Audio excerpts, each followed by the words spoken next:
Ah, c'est ça. Espérance, espérance. 4, 3, 2, 1. J'irai jusqu'au bout de mes rêves, j'irai jusqu'au bout. J'irai jusqu'au bout de mes rêves, j'irai jusqu'au bout. Hey, hey. J'en suis sûr, j'y arriverai, j'y arriverai. Par la force que Dieu me donnera, j'en suis persuadé. C'est ça. J'irai jusqu'au bout de mes rêves, J'irai jusqu'au bout de mes rêves, j'irai jusqu'au bout. J'irai jusqu'au bout de mes rêves, j'irai jusqu'au bout. J'en suis sûr. J'en suis sûr, j'y arriverai. Bonjour à tous. Vous allez bien?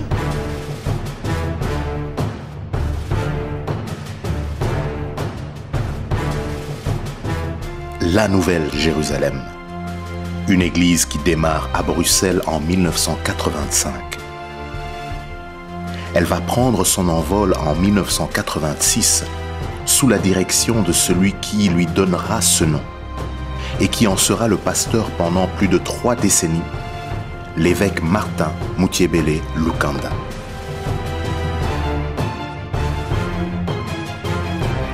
Rien ne laissait augurer qu'elle compterait à ce jour plus de 30 églises réparties partout en Belgique et à l'étranger.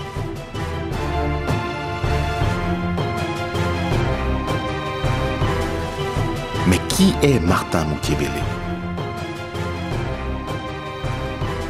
Quel est son parcours?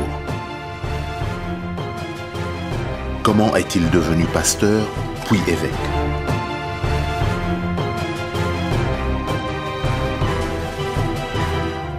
Découvrons ensemble son histoire.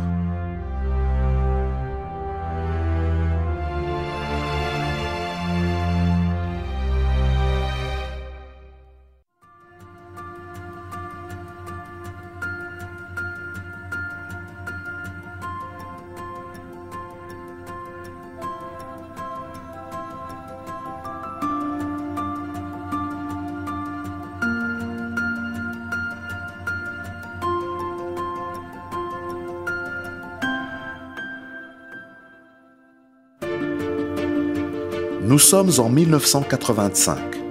Après avoir passé son enfance, sa jeunesse et les premières années de sa vie d'adulte en République démocratique du Congo, ou au Zaïre comme le pays s'appelait à l'époque, une porte s'ouvre pour Martin Lukanda Moutyebele. Il est muté en Belgique dans le cadre de son travail à la Gécamine. Il ne sait pas encore que ce voyage est un aller simple par lequel le Seigneur le conduit vers sa destinée de pasteur et d'évêque de la Nouvelle Jérusalem. Martin arrive le 1er au mois de mars. Son épouse et 4 de ses enfants vont le rejoindre quelques mois plus tard, le 9 août. Titi, l'aîné, arrivera l'année suivante en 1986, qui est aussi l'année de naissance d'Aimé, la Benjamine.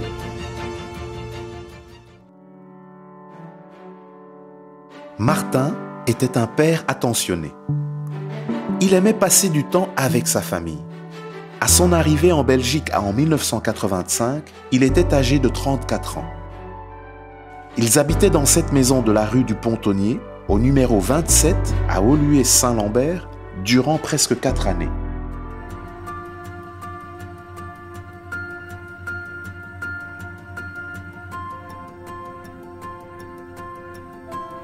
Cette même année, avant l'arrivée de sa famille, le frère Martin rejoint très vite une petite paroisse qui vient de démarrer et qui est dirigée par le pasteur John Tijerina, un missionnaire américain, ancien militaire, installé depuis quelques années en Belgique et marié à une Belge.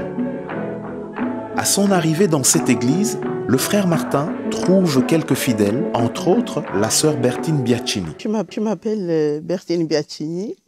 Je suis née dans une famille chrétienne et j'étais dans une très bonne église. Mais à un certain moment, on allait pour des réunions de full gospel.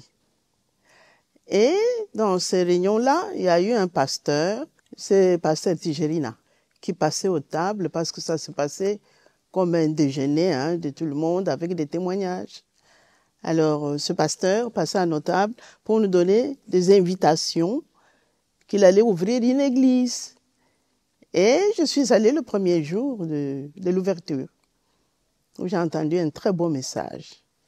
Malgré que j'étais dans une très bonne église, je suis quand même allée là-bas. Et voilà, c'est comme ça que je suis restée. Mais je faisais les deux. J'allais dans mon église le matin et l'après-midi, j'allais à son église.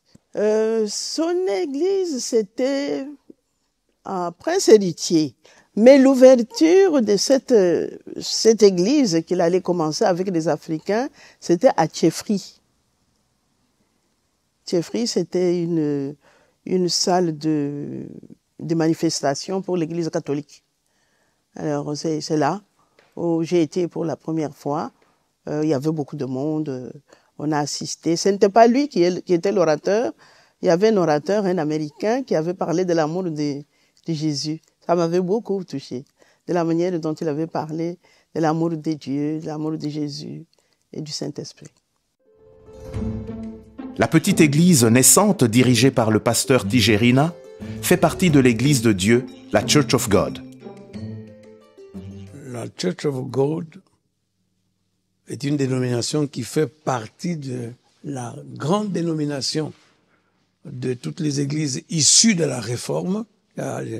Au départ, c'est Luther, au XVIe siècle, mais tout au long du temps, il y a des branches qui vont naître, dont notamment la branche des églises qu'on appelle les églises de Pentecôte, ou les églises pentecôtistes.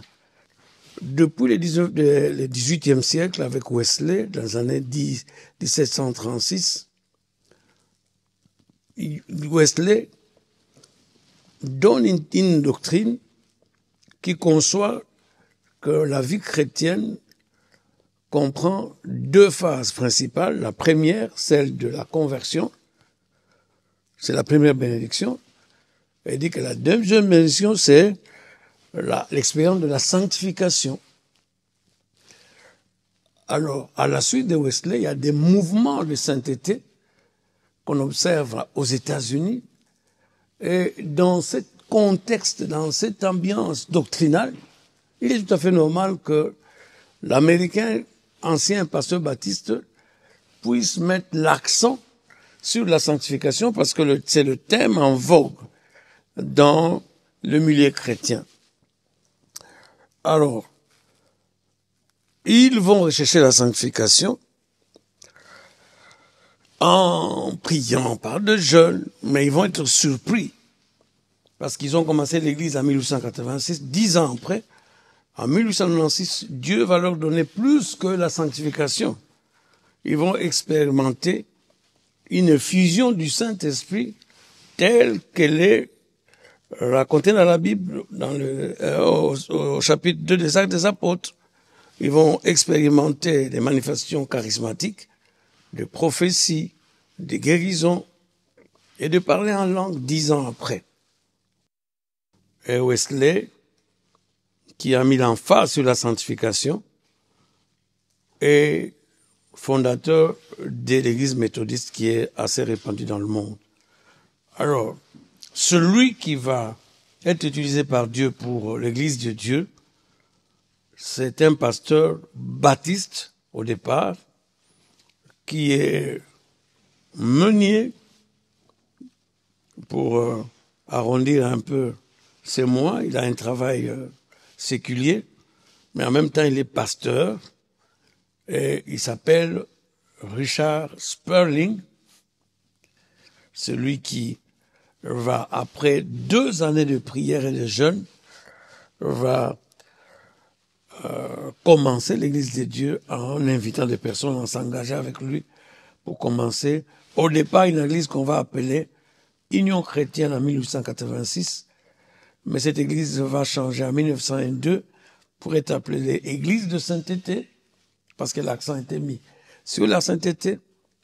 Et en 1905, 2007, l'église va s'appeler Église de Dieu, par référence à des passages bibliques qui se trouvent dans le livre de Corinthiens où Paul parle à l'église de Dieu qui est à Corinthe.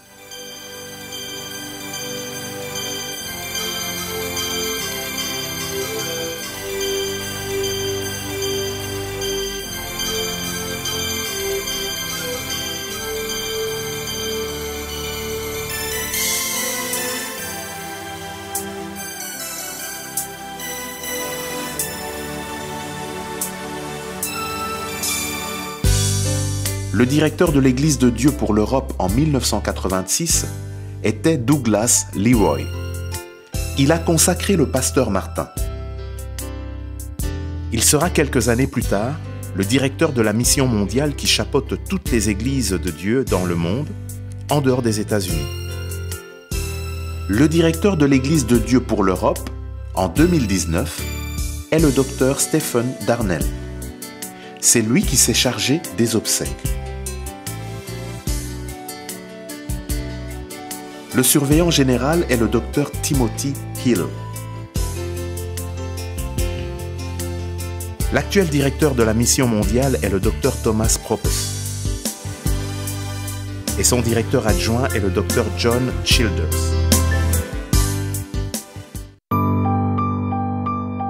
Au sein de la petite paroisse, le frère Martin, récemment arrivé du Congo, ne passe pas inaperçu. Son expérience dans la foi est visible. Il se fait rapidement remarquer auprès du pasteur de l'église, mais également auprès des fidèles. Il était dans la salle, il assistait au culte. Et on a entendu un frère qui priait parce que en ce moment-là, la prière était, tout le monde pouvait élever la voix et prier. Et lui, quand il se levait, il a commencé à prier. C'était impressionnant. Impressionnant, comme on n'avait jamais entendu, parce que cette église était composée la plupart c'était de nouveaux convertis. Mais moi qui étais là, fille de pasteur, habituée à la prière, habituée au chant, j'étais impressionnée de la prière de ce frère. Donc, pasteur Tijerina, lorsqu'il a remarqué ce frère, lui ne le connaissait pas non plus, hein, mais par sa façon de s'exprimer dans la prière, il s'est intéressé à lui, et même toute l'assemblée, tout le monde a commencé à lui demander, frère, hein, prendre un peu de contact avec lui. Lui, on l'appelait déjà frère Martin. Il avait une certaine expérience, une certaine connaissance dans le domaine de la religion, de contact des personnes qu'il connaissait. Facilement, il passait des groupes de prière en groupe de prière pour témoigner, pour prêcher. Et Tijerina a vu que c'était un homme qui connaissait vraiment le Seigneur. Et puis, il lui a confié la prédication. C'est la parole qu'il prêchait qui était très impressionnante. Moi, personnellement, j'ai écouté des messages en ce moment-là, malgré que moi, j'ai grandi dans l'église, de la manière dont il a présenté. C'est ça qui m'a accroché à cette église. Et donc, comme ça, il est devenu assistant du pasteur Tijerina. Donc, le pasteur Tijerina avec son église, bon, essentiellement des Blancs. Mais quand notre frère Martin Moutchébel va se joindre à ce groupe-là, il y a eu un apport des Africains, notamment moi et les autres, qui vont aussi commencer à fréquenter l'assemblée du pasteur Tijerina. Alors, les choses évoluant, le pasteur Tijerina a voulu de bien séparer les choses. Les Blancs se réunissent l'avant-midi et nous, les Africains, nous avons notre culte l'après-midi à un autre endroit où on peut faire du bruit avec nos tam-tams et nos animations de l'époque. Son assemblée, il l'appelait l'Assemblée chrétienne africaine. Alors, on chantait qu'en lingala. Moi, comme je ne parlais pas lingala, je n'aimais pas. Mais j'allais à l'église seulement pour écouter le frère Martin. Parce que les prédications, c'était... Finalement, je me suis rendu compte que c'était des prophéties même en même temps. Par exemple, il a parlé des ossements desséchés. Et au moment même là, ici en Belgique, les gens qui se sont avancés pour cette église-là, c'était des gens qui ne connaissaient pas vraiment le Seigneur.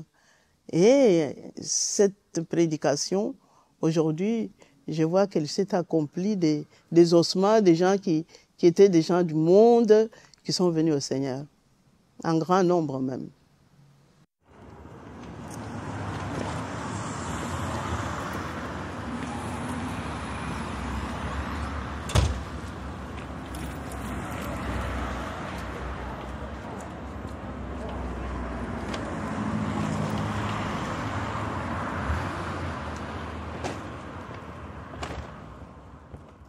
Oh oui, on lui a fait vraiment confiance parce que il parlait de la vérité et la vérité touchait les gens. Donc on lui a fait vraiment confiance et quand il priait, c'était de prière avec puissance. Hein. Les gens étaient libérés, les gens étaient délivrés.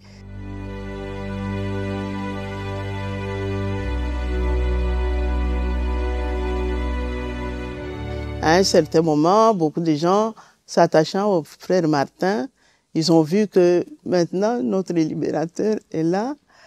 Et Tijerina a aussi le remarqué, il a pris vacances, il est parti aux États-Unis. Pendant que nous sommes restés, et le frère Martin a continué à enseigner au peuple. Lui, au départ, hein, il avait fait déjà 8 ans en Belgique, mais il n'avait pas plus de 25 personnes. Hein.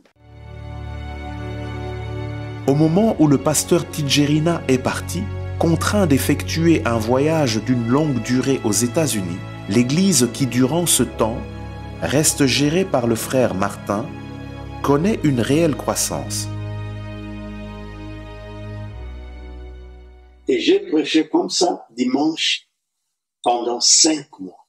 J'avais été nommé pasteur dans Vieille-Voile quand le pasteur est parti, mais j'ai démissionné. Parce que je me disais, j'ai un diplôme d'ingénieur civil, je ne vois pas pourquoi je dois passer ma vie à être pasteur. Un pasteur, le pastorat, c'est un fourre-tout, depuis toujours. Donc, je cherchais d'avoir le travail, et j'ai eu le travail.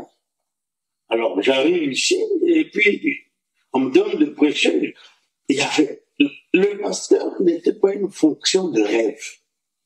J'avais mon travail à la GKB, à la Sozacom, où j'étais très bien payé. Alors, qu'est-ce que je veux chercher être pasteur? Je voulais être un ancien d'église sur lequel le pasteur devait compter. Un jour, Dr McClung, qui était à ce moment-là membre de l'Église de Dieu et professeur de missiologie à la faculté de théologie de Cleveland, rencontre le frère Martin. Il était venu pour animer un séminaire sur la croissance de l'Église, Church Growth. Alors, il se fait que j'ai assisté à son séminaire-là. C'était pendant 5 jours, et nous étions peut-être 5 personnes à y assister. Et c'est là qu'il m'a remarqué. And Dr. Mudaberry at that time had started a prayer meeting there with the group. They were meeting from 7 in the morning till 1 o'clock. And we met at 2 in the afternoon. À la fin de son séminaire, il est venu me voir, il me dit, vous travaillez quelque part? Je dis oui. Et il est venu me voir dans un restaurant là-bas, je l'ai amené, on a mangé ensemble, et c'est pendant qu'on mangeait ensemble. Il me dit, j'ai beaucoup prié, je pense que vous devez être pasteur de l'église, parce que ça fait des années que nous cherchons à établir une église ici à Bruxelles, on n'y arrive pas. Je dis, mais il y a un pasteur. Il dit non, lui nous allons le rappeler aux États-Unis et lui donner une autre fonction. J'irai voir le directeur général de la mission mondiale. Bon, j'ai refusé.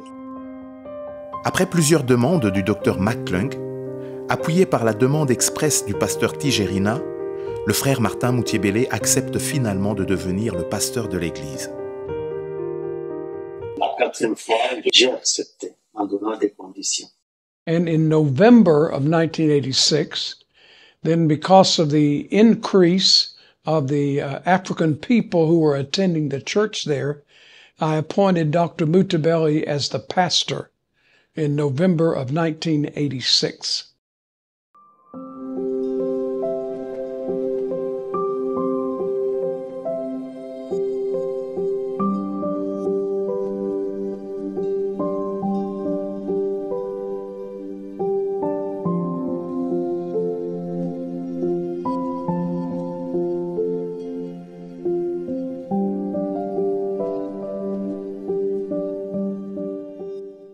He was very hesitant at first to accept that, and that's why he agreed initially to just have a prayer meeting. So he was willing to do that. He didn't want to pursue that, but when he saw the working of God in the hearts of people, and he saw the Holy Spirit working in the lives of people, that made a big difference. We've spent many hours together in praying and in studying the scriptures and looking together at the word of the Lord and what the word of the Lord was saying. And I know I talked with him on several occasions during this discussion time of transitioning to the full-time pastorate. It wasn't his desire, wasn't anything he wanted, but it was something he felt prompted by the Holy Spirit to do.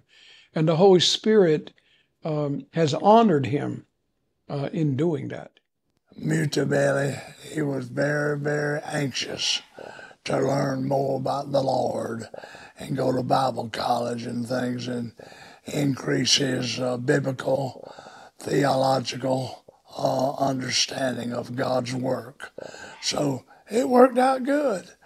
And they got together, and Mutabeli was loved by the Church of God, and he loved the church too, you know. We introduced him to a lot of the officials and the people in Cleveland, Tennessee, and at that time, he was interested in furthering his education. That he was still young, and so he was enthused about the fact that he could continue his education, and that's what he began to talk to them about. And he began the J-term and all kind of different studies he did in the School of Theology there and online, and coming back, he would come back to be a part of the celebrations and the graduations and things. He was interested in something that the Church of God had to offer him, education. And of course the Church of God, since we've been raised in this church for years, and they were interested in him for the church that he had built at that time in Brussels, Belgium, because the Church of God had been very weak in all of Europe for all times. And Brother Mutabeli had grown into developing a great church in Brussels, Belgium. I knew that they were genuine people, Christians, real Christians, really loved God, loved Jesus, and they loved us. There were no racial barriers between us and them, because we don't know what race is, because we're not racist. I love people, and I want heaven to look like it's going to look with all races, colors, creeds, and everything else. We were great brothers and sisters. Brothers and sisters.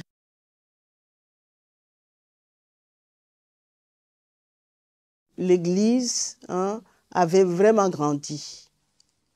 Il y avait beaucoup de monde. Mais on continuait à chanter en lingala.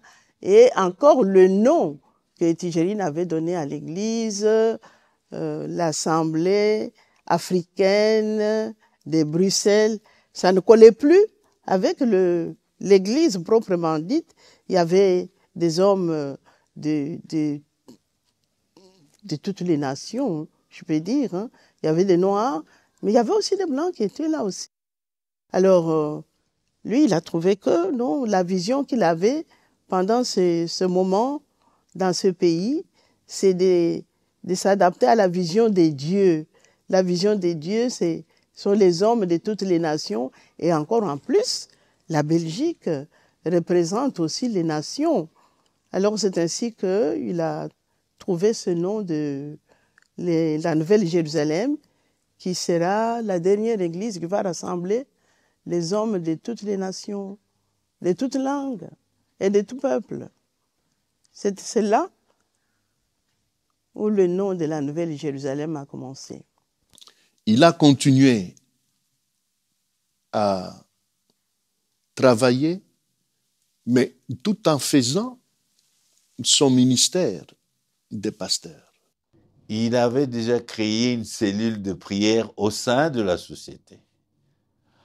Alors, nous, à Sosacom, Bruxelles, nous, on est resté à Kinshasa avec Banza. On dit, mais regardez-moi ce type-là. On l'envoie pour travailler. Maintenant, à midi, il commence à réunir les gens en cellule de prière au sein de la société. Qu'est-ce que la société va dire? Le type que vous avez envoyé là-bas, voici maintenant ce qu'il est en train de faire. Il avait parfois des veillées, et quand il revenait à la société, il n'avait plus le même rendement. Alors, on a dit, mais votre type là-bas, il est sorti premier en stage, mais voilà maintenant ce qu'il commence à faire. On était vraiment, vraiment embêtés. Le pasteur Martin était un homme d'excellence. Il ne s'engageait pas à la légère. Il voulait se donner totalement pour l'Église.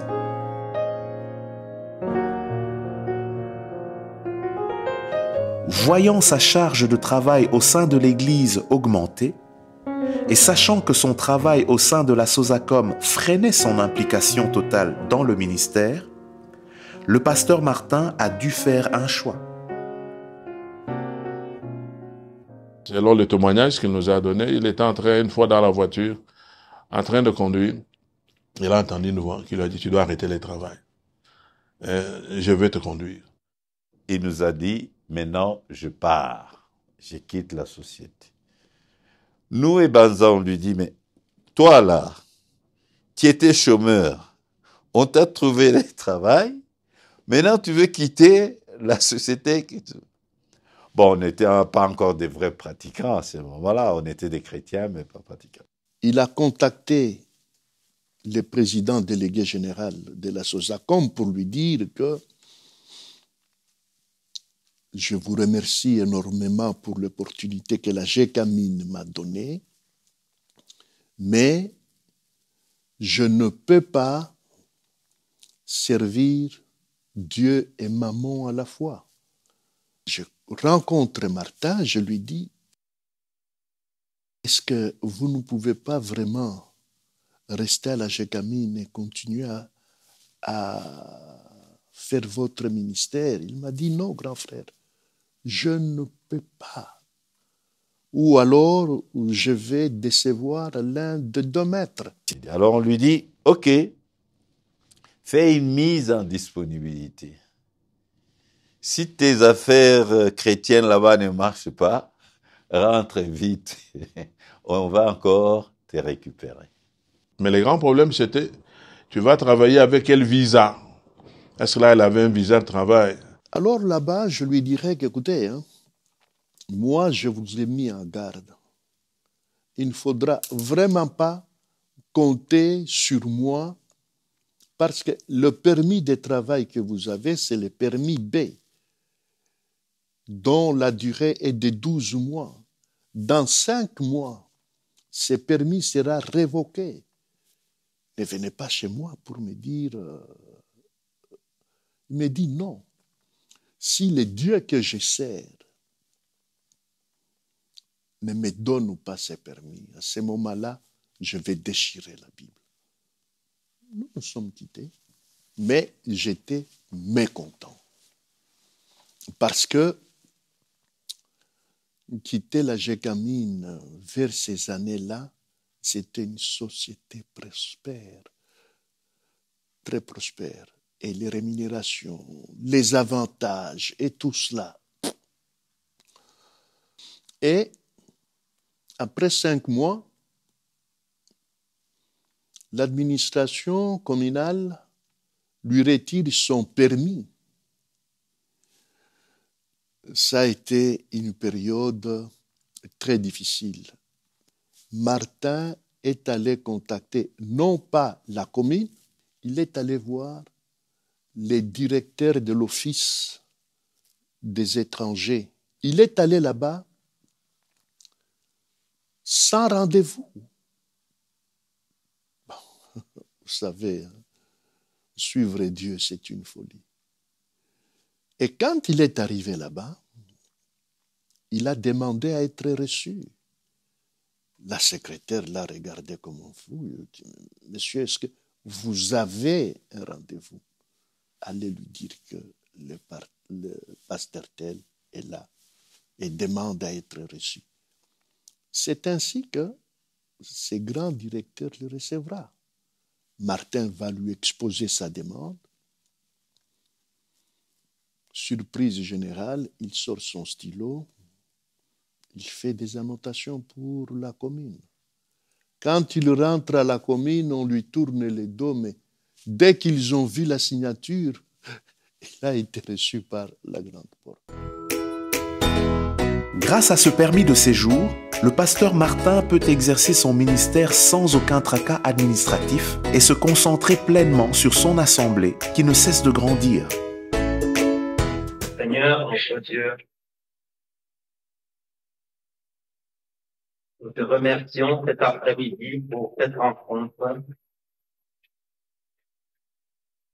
Nous savons, selon ce qui est écrit dans ta parole, que tu habites par ton esprit au milieu de ton Église. Et nous nous sommes rassemblés pour te célébrer, te glorifier, toi qui es vivant pour les siècles des siècles. Martin et Rosiane ont eu 6 enfants.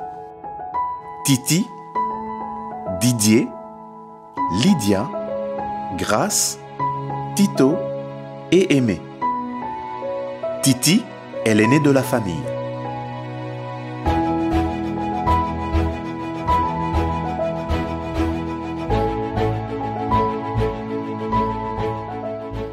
Je m'appelle Didier Moutiébélé, Numbi de mon poste-nom. Je suis le deuxième de la famille Moutiébélé.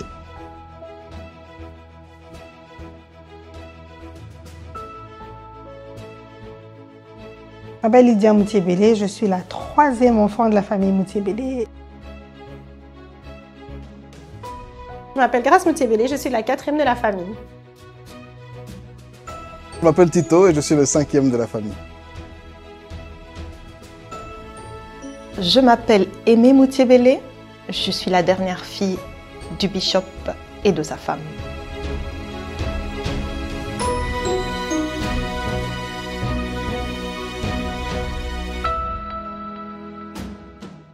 Si je dois vous décrire ma maman Rosiane, Ongoy, Ilunga Kibonda, c'était son nom complet. Kibonda, en Kiluba, ça veut dire belle femme. Et c'était également une personne pleine de vie. Et au contraire de mon papa, elle n'était pas calme. Elle parlait, tu sais directement ce qu'elle pense. Maman était super expressive. Elle était très intelligente. Elle a fait des études de maths, elle a toujours brillé durant ses études. Et c'était également une personne très simple. C'était vraiment une mère poule. Donc c'était elle protégeait tellement ses enfants, elle nous protégeait pour tout. On devait être tout le temps trop couvert, on devait avoir trop de nourriture. C'était vraiment de la protection, mais c'était vraiment pour notre bien. Donc au final, on la remercie parce qu'elle s'occupait de nous. Et c'était vraiment une personne qui s'est sacrifiée. Ça, c'est vraiment ce que je retiens de ma mère. Elle s'est sacrifiée parce qu'elle était très intelligente. Finalement, elle aurait pu avoir une grande carrière parce qu'elle a commencé en tant qu'informaticienne à la SNCZ. Donc, elle était brillante. Mais elle a décidé de vraiment se consacrer à nous. Elle n'a pas voulu travailler, elle a vraiment voulu s'occuper de nous. Elle était serviable, elle était ouverte à tout le monde. Sa maison était toujours ouverte. Elle discriminait personne, elle était juste elle. Une des choses que maman, qui frappait chez maman, c'est son côté très franche, très direct. C'était quelqu'un, tu peux lui faire confiance, elle va pas te raconter des cracks. Donc c'est très rare des gens qui vont te dire la vérité. Tu sais que voilà. Donc on a confiance en elle. Elle te met à l'aise. Elle te prend pas de haut. Elle te connaît. Elle retient ta vie. Elle te suit. Elle prie pour toi. Maman, au quotidien, c'était quelqu'un de très agité, beaucoup d'énergie, beaucoup d'agitation. Papa disait souvent, votre mère, elle prépare bien, mais elle est trop agitée. Donc, c'était quelqu'un qui allait, je vais dire dans tous les sens, mais c'était pas vrai. Elle était organisée à sa manière, mais beaucoup d'énergie, beaucoup d'agitation, très curieuse pour tout, hein, les infos, ce qui se passait dans le monde. Elle lisait des livres, elle lisait beaucoup de biographies. C'était aussi une femme très intelligente, extrêmement intelligente, et aussi avec un très grand cœur. Elle passe dans la rue, elle voit quelqu'un qui est pauvre ou quoi, quelqu'un qui souffre directement, elle est touchée. Tu pouvais pas savoir que c'est la femme d'un grand homme. Ma maman, je la décrirais premièrement comme une femme très joviale, une femme pleine de vie. C'est vraiment presque quand elle allait dans une pièce, la pièce en fait tremblait. J'ai l'impression presque de joie, de joie de vivre, de présence, de paroles, de beaucoup de choses et de rire aussi. Maman disait toujours que l'église c'est notre Gécamine. Elle a évolué au Katanga où la Gécamine c'était c'est quand on t'engageait à la Gécamine, ta vie changeait, ta vie devenait extraordinaire. Elle disait ça pour dire que nous, on n'a que l'église. On ne peut pas sortir de l'église. Quoi qu'il arrive, qu'importe les problèmes, qu'importe les difficultés, tout ça se trouve à l'église. Tu ne dois pas ne pas aller à l'église parce que tu es malade, parce que c'est quand tu iras à l'église que tu vas trouver la guérison. Et ça, elle nous disait ça tout le temps. Elle disait, si on est en Europe, c'est grâce à l'église, c'est grâce à Dieu. Si on n'avait pas Dieu, on serait au village en train de souffrir. Elle disait que donc Dieu et l'église, c'est notre Gécamine. Ce qui est très drôle, c'est que maman, en fait, elle avait tout un ministère pastoral. La première chose qu'elle a fait, c'est faire accepter le Seigneur à chacun de ses enfants. Donc nous, on a accepté le Seigneur par maman et non par papa. Même si c'était un exemple pour nous, celle qui nous a donné la vie pratique chrétienne, c'était maman. Et en fait, les cultes familiaux, donc les cellules qu'on faisait à la maison en famille, en fait, c'était pas papa qui dirigeait, c'était maman. Et papa, il était là, assis, en train d'écouter la parole de maman. Donc ça, c'était quand même assez intéressant. Puis maman, elle était très sérieuse. Elle prenait vraiment les choses au sérieux. À chaque fois, on devait dire quel était le passage qui nous avait marqué. Donc, tu as 6 ans, tu dois déjà commencer à te concentrer, regarder le passage qui t'a marqué. Et papa, lui, c'était toujours avec beaucoup d'humour. Des fois, il nous faisait des petites blagues. Et puis maman, c'est elle qui rappelait à l'ordre. C'est le moment de la parole. On écoute, on suit. Donc vraiment, notre vie de prière familiale, notre culte familial, c'est vraiment maman. Mais bien sûr, toujours, nos parents, c'est un duo de choc. Donc, ils étaient toujours à deux et complémentaires dans ce qu'ils faisaient. Ma maman était une maman poule, je pense que tout le monde le sait. Elle s'occupait super bien des enfants, elle s'occupait super bien des petits-enfants. Mais en fait, son secret, si je peux dire ça comme ça, c'est qu'elle ne savait pas bercer les enfants. Et en fait, c'était mon papa qui berçait les bébés. Parce que lui, avec son calme hors norme, il arrivait à bien les bercer. Et une histoire encore sur papa que peut-être beaucoup de gens ne savent pas. Quand papa était petit, une de ses cousines, je pense, est venue le chercher au village, à un des villages où il vivait. Et elle est venue le prendre et en fait, il est devenu berceur d'enfants. Donc, il portait les bébés. Elle avait accouché, donc il devait s'occuper des bébés. C'est pour ça, en fait, il avait gardé ce côté de bien porter les bébés. Mon père, c'était notre pasteur à l'église, c'était notre modèle. La différence entre papa et maman, ce que je peux toujours dire, c'est que maman, elle avait des paroles pour nous. Et mon père, c'était sa manière d'être. Juste à le voir, c'était un exemple pour nous. Je dirais que c'était un homme qui était très calme, très simple, très intelligent et d'une extrême gentillesse. Il était tellement vrai, authentique. Ce qu'on voyait à l'église, c'était vraiment ce qu'on voyait à la maison. Donc, beaucoup de gens le connaissent. Mais c'est vrai qu'il a ces petites facettes. Moi, j'ai beaucoup aimé son calme. Ça, c'est quelque chose que je n'oublierai jamais. La manière dont il était calme dans toute situation. Des fois, maman, elle était un peu agitée. Et alors, le calme de papa, ça nous apaisait beaucoup. Moi, par exemple, j'étais malade à l'hôpital et je me souviens que maman, elle est arrivée. Elle a commencé à prier. Et sa prière, bon, ça fait toujours du bien, la prière. Mais qu'est-ce que ça me faisait mal à la tête. Ensuite, papa est arrivé. Calme. Et à un moment, je lui dis, papa, maman, elle a prié. Il a éclaté de rire. Il m'a dit, ça, c'est ta maman. Et quelque chose que peut-être les gens ne remarquaient pas parce que c'était un homme autoritaire dans sa stature et il pouvait faire un petit peu peur. Mais en fait, papa, il avait un sens de l'humour. Mais on rigolait tout le temps. Il nous racontait des blagues, des histoires du village. Et puis, c'était un fan de Louis de Funès, alors on regardait des films, mais tout le temps. Mon père, c'était un homme intelligent, c'était un homme bon, un homme fort de caractère et fort aussi physiquement. C'est un point important parce qu'il aimait rappeler ses exploits physiques et son passé de gangster et de karatéka. Lorsque je suis arrivé à Lubumbashi, après avoir quitté Dakar, où j'ai arrêté, je crois après la première année le judo, j'ai continué avec le karaté.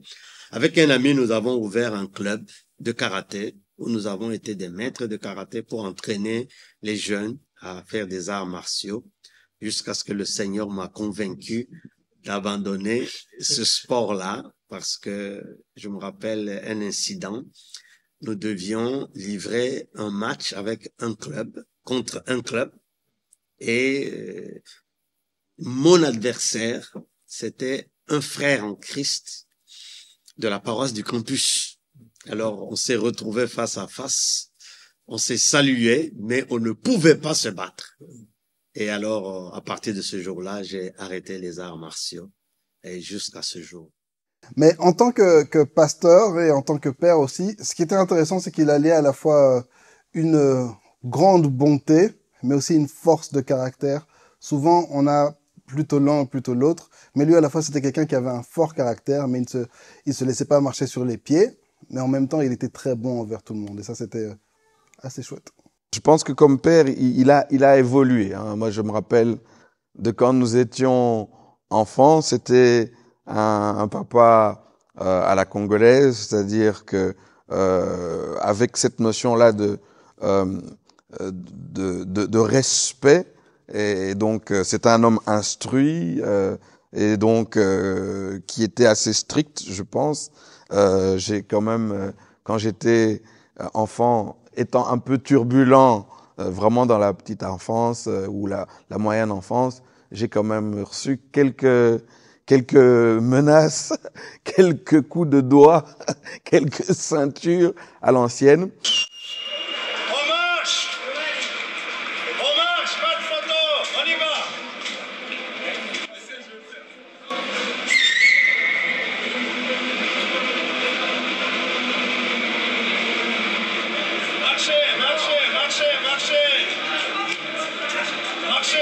Marchez, soulevez bien les talons.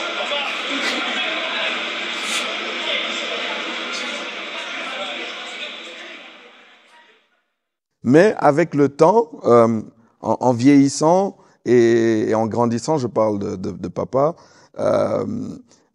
son caractère a commencé aussi à s'adapter et avec l'Europe, les fonctions de pasteur et puis d'évêque, et puis nous grandissant, il est devenu plus un conseiller, quelqu'un qui met les gens en garde pour parler de ma relation avec lui.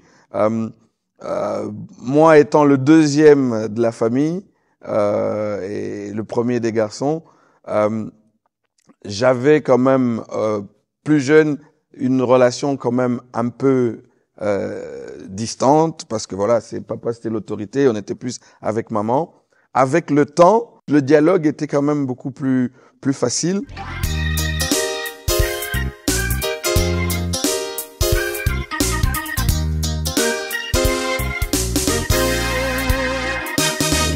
Quand j'étais enfant, j'aimais beaucoup les dessins animés.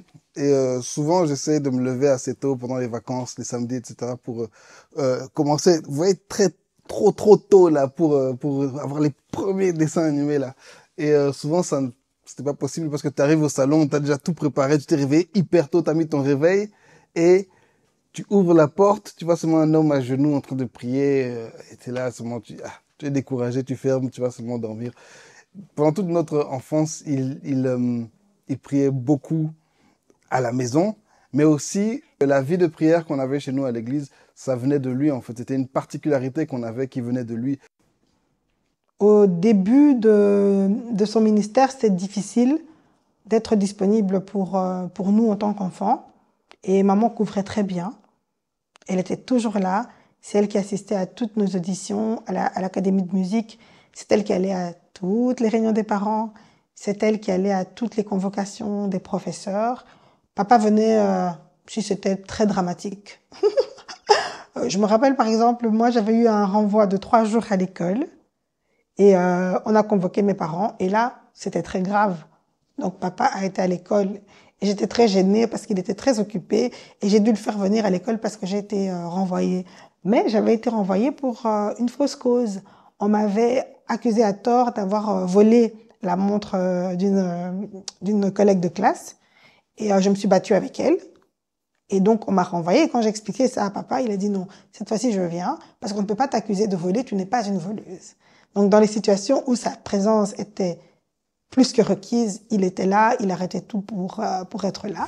I sing praises to your name, oh Lord, praises to your name, oh Lord, for your name is great. Notre fibre artistique, elle provient de nos parents. Parce que papa était musicien dans sa jeunesse, il jouait, il était guitariste, il était chef de chorale, il a composé une très belle chanson qui a beaucoup marqué son église. Quelque chose a changé mon cœur.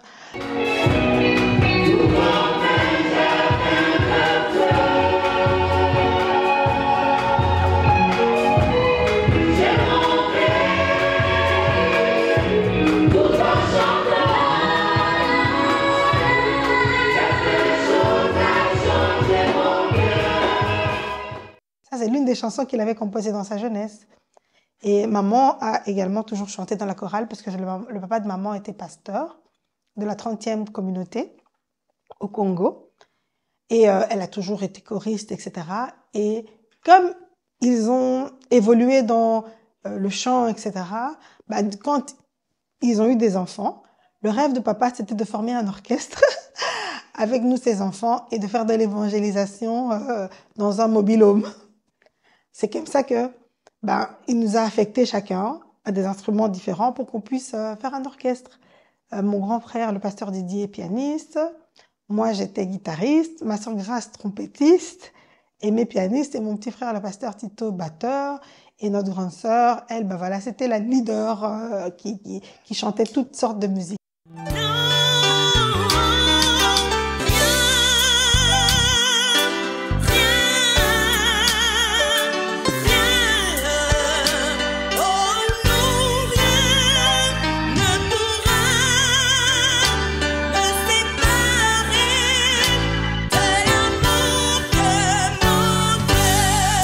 Les parents ont tout donné, en fait, ils ont donné toute leur vie pour l'Église, pour le peuple de Dieu.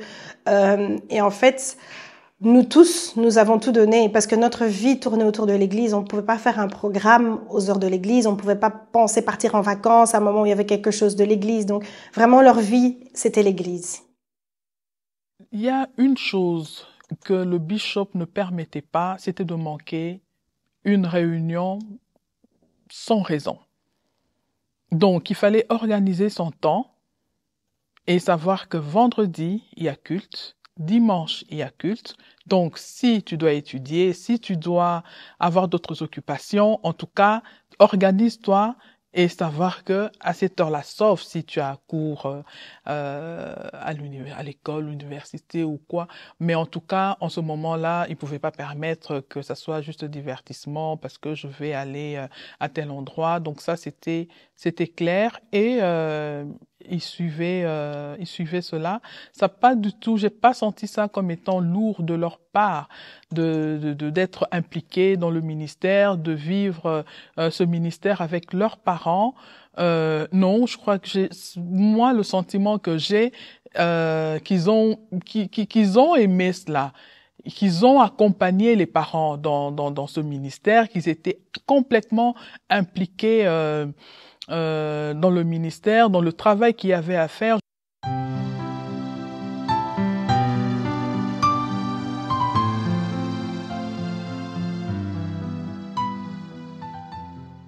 Nous ne sommes pas une famille extraordinaire, nous sommes une famille ordinaire.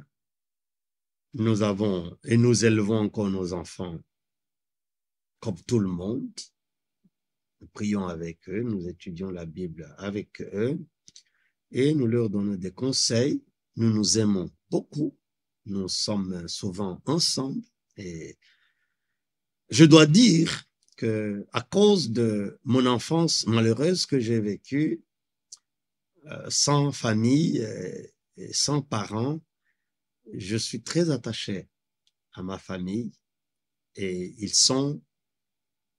signifient beaucoup pour moi et je suis très attaché à eux. J'aime être au milieu d'eux, m'amuser avec eux. Je m'amuse avec eux depuis qu'ils sont des enfants. Maintenant qu'ils ont grandi, nous discutons ensemble, on débat les choses ensemble. Et c'est ça notre famille et nous leur donnons des valeurs chrétiennes. Nous leur donnons aussi certaines valeurs de la vie, par exemple les valeurs pour l'excellence, l'importance d'une réussite scolaire, etc., etc. Et ils font de bonnes études. Je suis très content et je suis fier de mes enfants.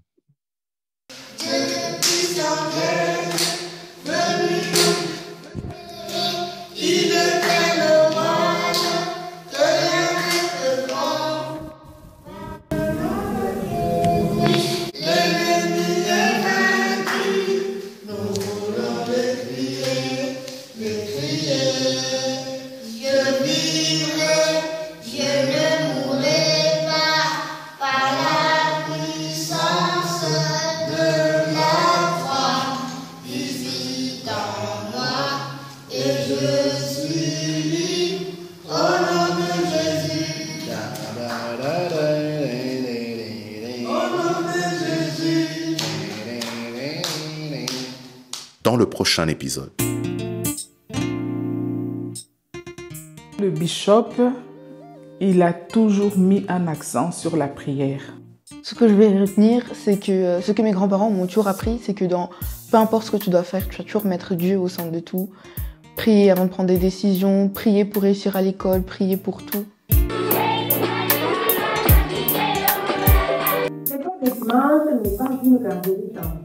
Je suis arrivé ici à l'église en 1987. J'ai eu l'idée de stand-up.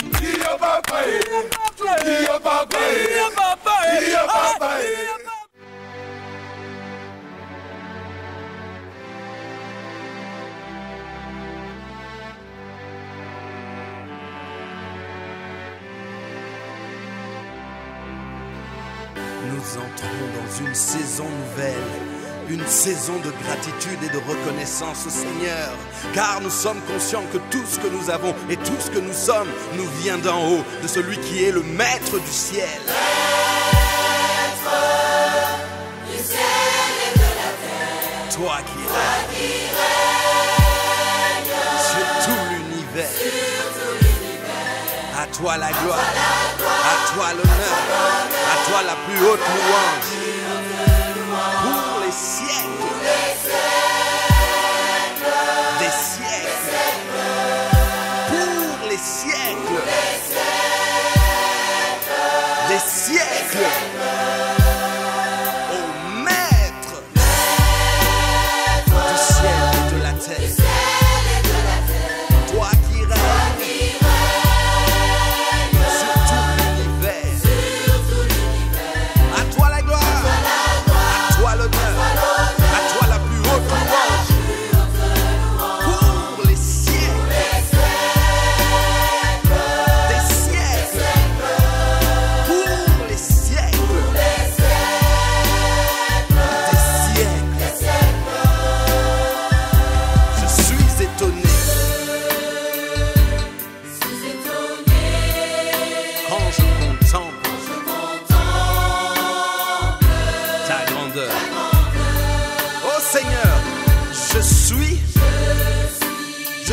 s'émerveiller.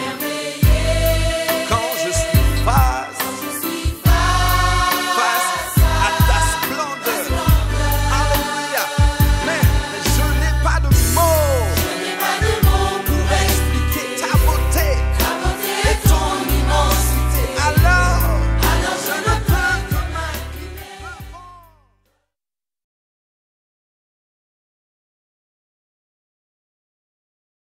Dans les prochains épisodes.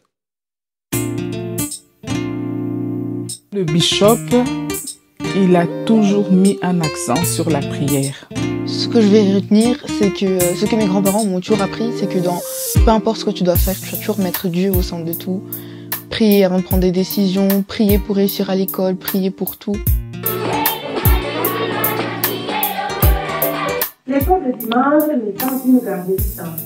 Je suis arrivé ici à l'église en 1987. J'ai eu l'idée de stand-up.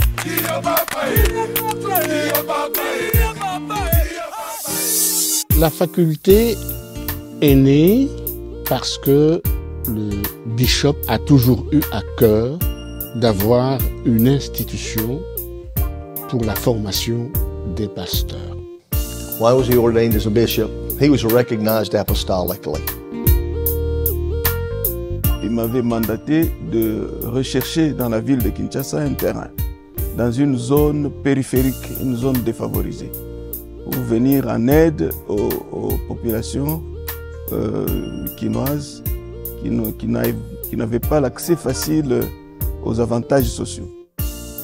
L'émission d'Espoir et Futur, c'est plus par rapport au sponsoring. On paye le minerval de certains enfants orphelins, défavorisés.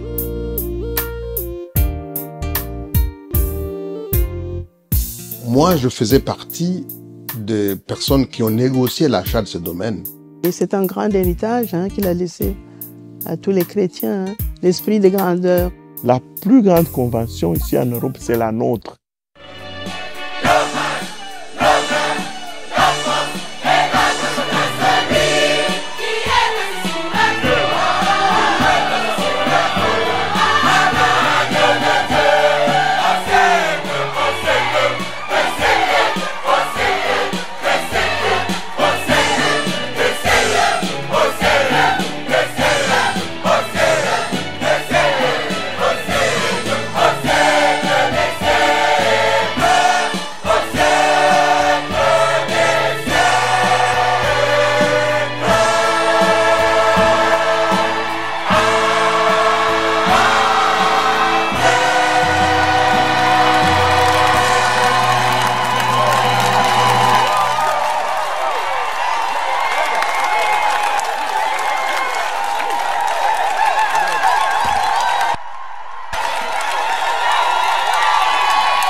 Alléluia. Alléluia. Alléluia. Dis quelque chose à Jésus. Dis merci à Jésus. Dis merci à Jésus.